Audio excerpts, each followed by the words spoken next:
This is Jamie with Bar I. This week we're excited to roll out our new single-page report, which is attached to your completed report emails. So now instead of logging in, if you just want a quick look at the high-level details of your latest audit, you can check this out. It does not require login, so it's easier for sharing. And then obviously, if you want to dig deeper and look at the full suite of reports, you can log in. So at the top, you'll notice the dates of your cycle are listed. And then from the commentary report, we've got the main headline details broken down by category. So sales, accountability percentage, loss at wholesale, what your liquor cost is today, what your achievable cost is, which is what your liquor cost would have been given all the factors, product mix, pricing, all of that if you had scored 100% on your accountability. The quality of the point of sale setup, the dollars that you have on hand, that's your standing inventory, and then an interesting stat, the amount of weeks on hand. This bar is doing pretty well. They've got 4.4 times what they use each week on hand. Ideally, you'd want that to be below 4, so they're doing very nicely on beer, well, decently on liquor, and some room for improvement.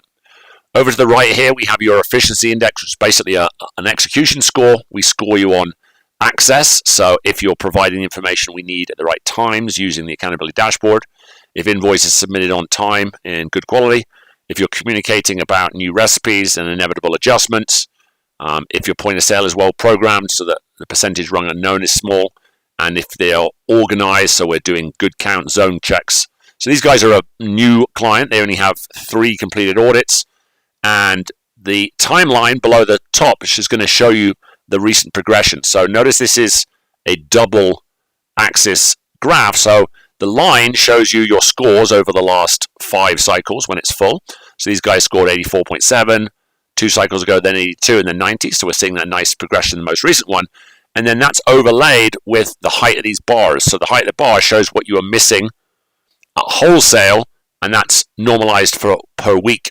So what we can see here is that this bar, the loss at wholesale equivalent, is nicely going down in their first 3 audits.